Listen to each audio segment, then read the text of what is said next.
नमस्कार मित्रांनो, मी आता चाललो आहे पुण्याला आणि आता मी बॅग वगैरे भरणार आहे. तर आता 4-5 दिवस झाले मी गावालाच होतो आणि गावाला असल्यामुळे इकडे तिकडे माझं सगळं इकडे कुठेतरी वस्तू आहेत, मला आता सापडत नाही आहेत. आणि मग मी आता त्या वस्तू शोधणार आहे आणि एका जागी ठेवणार आहे. तर आता इथून गावाकडे जायचं विचारच येत नाही आहे. असं जाऊशी वाटाणं म्हणजे शहरामध्ये, गावाकडेच म्हणतोय सॉरी, शहरामध्ये जायचा असा विचार करतोय, पण कामावर तर जावंच लागणार आहे आणि इच्छा नाही आहे जाण्याची, तरी पण आता जावंच लागणार आहे. आणि काय सांगू, कसं म्हणजे असं म्हणतात ना की गावचं जे वातावरण आहे ना ते सोडून सिटीमध्ये राहताच येत नाही. आणि ही माझी आई, आता ती रडेल थोड्या वेळाने. तिला असं वाटतं मी जाऊच नाही पुण्याला. आता बॅग वगैरे भरले, पुण्याला जायचं आहे. बॅग वगैरे सगळे पॅक करून ठेवले आणि आत्ता भात पेरलं होतं, तर आईसुद्धा म्हटली शेतामध्ये जाऊ नये. आणि मला पण इच्छा होती की 2 दिवस झाला भात वगैरे पेरले आणि त्यामध्ये पाऊस पण जास्त होता. आत्ता भात किती उगवले किती नाही हे बघण्यासाठी आता मी शेतामध्ये चाललो आहे. आणि बाबा माझ्या अगोदर आवत घेऊन पुढे गेलेत. आता बघूया, शेत पण नांगरायचं आहे, किती नांगरले ते पण बघतो आणि भात जे पेरले ते पण किती उगवले हे आता बघून येतो. म्हणजे आपण पुण्याला जायला रिकामे, म्हणजे कसं किती उगवलं हे बघून गेल्यानंतर आपण पुण्याला गेल्यावरती आपल्याला काही टेन्शन नाही. त्यानंतर मग आई सारखी कॉल वगैरे करणारच, असं झालंय तसं झालंय. तर चला आता आपण शेतात जाऊया.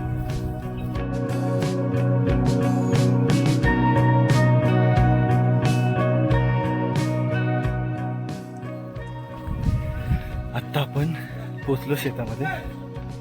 शेतामध्ये खासर नांगरतोय आपण. त्यासाठी बाबा आले अगोदर, माझ्या अगोदरच आले.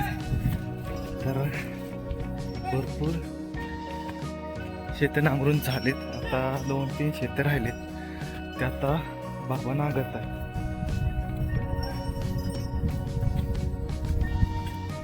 आपल्या शेतावरती पण आंब्याचे वगैरे झाडे आहेत. आंबा 10 वर्ष झाले मोठं होते अजून. चला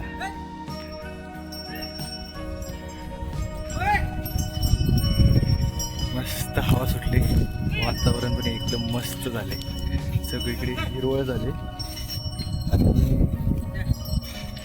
भारी वाटते. थंड हवा सुटली.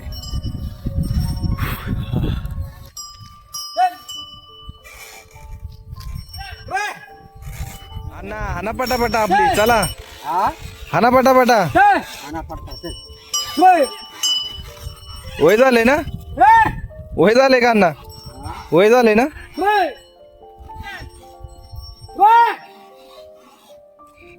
अण्णा गाणं म्हणा की. आत्ता 2-3 दिवसापूर्वी आपण इथं भात पेरलं होतं. थोडं थोडं कोंब वर आलेत त्यांचे.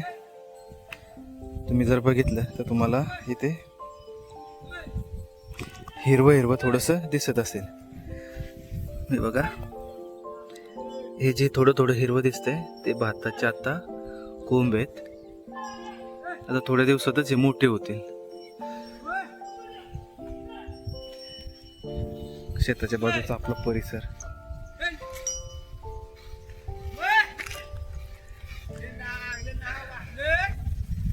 कसं आहे वातावरण.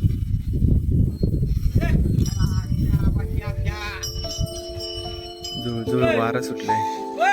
प्रत्येकाच्या खासरामध्ये आवत चाललंय ते.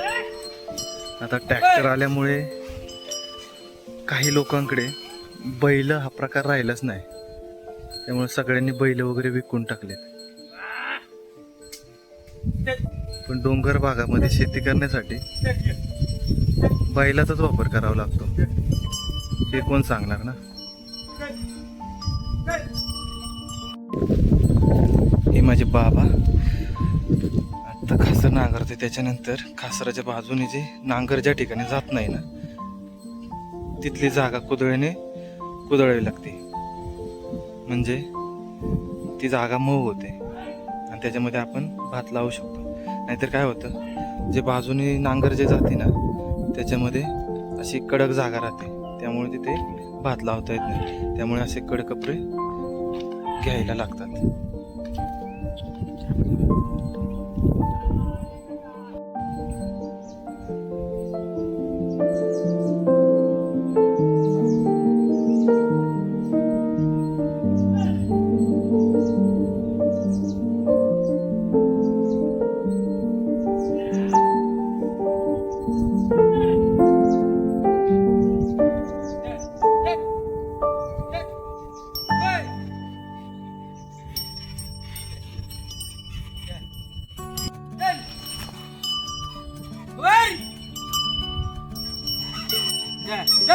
अण्णा गाणं म्हणा एक.